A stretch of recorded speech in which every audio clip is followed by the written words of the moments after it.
responsibilities. We always hear everybody's responsible for design, but sometimes it feels like if everybody's responsible for design, then nobody is. And it seems like a leading question, but who do you think is responsible for design?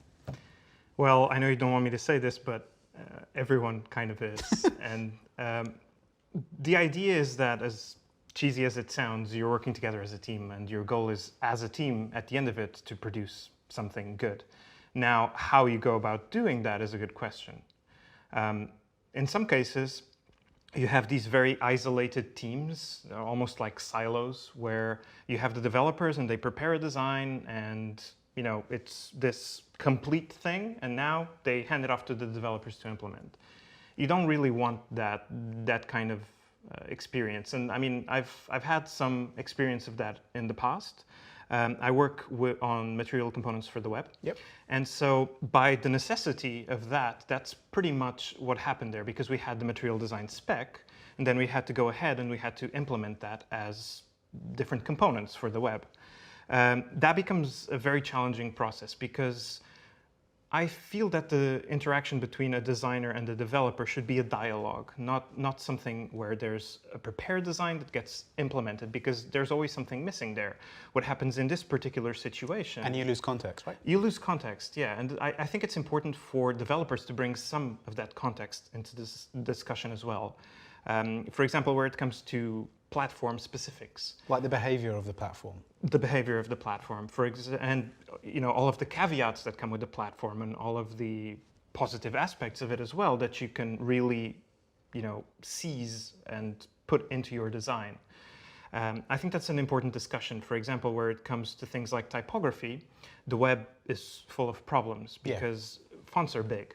And if you're making your end users download them, you're going to have to consider what happens while the fonts are downloading, what happens once the fonts do download. Do you swap in a system font by the downloaded font?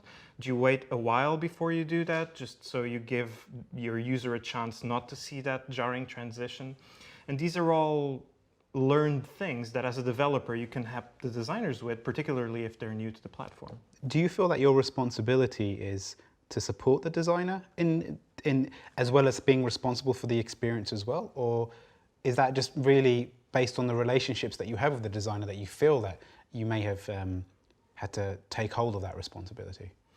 I don't see it as much of an individual responsibility. Again, it's kind of a shared responsibility where you're only really as good, both the designer and the developer are only really as good as what comes out at the end of it, right? Because you can have the most amazing design, and if it's not realistic to implement it according to the restrictions of the particular platform you're going to implement it in, then it's not going to work, right? So why call yourself a developer anyway? I mean, it almost is like you're one step away if you're taking the responsibilities of behavior from the user perspective, rather than from just a purely visual design perspective. But like, how are users going to interact with the product or whatever? Why not just be a designer? Well, I think it's really a matter of focus. As a designer, I wouldn't do as good a job as I do currently as a developer. Whereas for a lot of designers, it would probably be the other way around. So I think we can frame the whole thing in a matter of focus.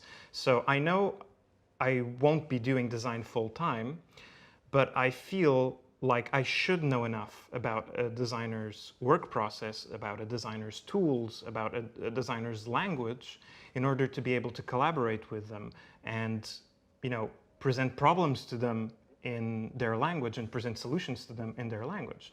The same way, I feel that it's useful for a designer to know a little bit about development, not be able to, put up a website together and ship it to production, nothing like that, but know a little bit about what it's like to develop a website based on a design, so that they can then communicate with me in a similar way. I mean, that's. I mean, there's a sort of thing that Nick Butcher, one of the design advocates on our team, he talks about ceilings and floors, especially when it comes to material design. And so some people see designers, developers see material design as a limitation, that it's a ceiling because it just makes you design products that look like Google. But his perception and the way he sees it is, no, it's actually a floor. It's you build up upon that. And I kind of like see the similarity. So in a sense, the designer and developer that's the focus rather than the limitation. Would you say that's true? Yes, I think that's true. I think that it's important for us to know a little bit beyond our own core jobs, because that's the only way that you're actually going to be able to work as a team together. I mean, if you're living in different worlds, it's going to be very hard to work together. So you have your specialism, but that's the starting point rather than the end point. Yes, exactly. That's what I feel.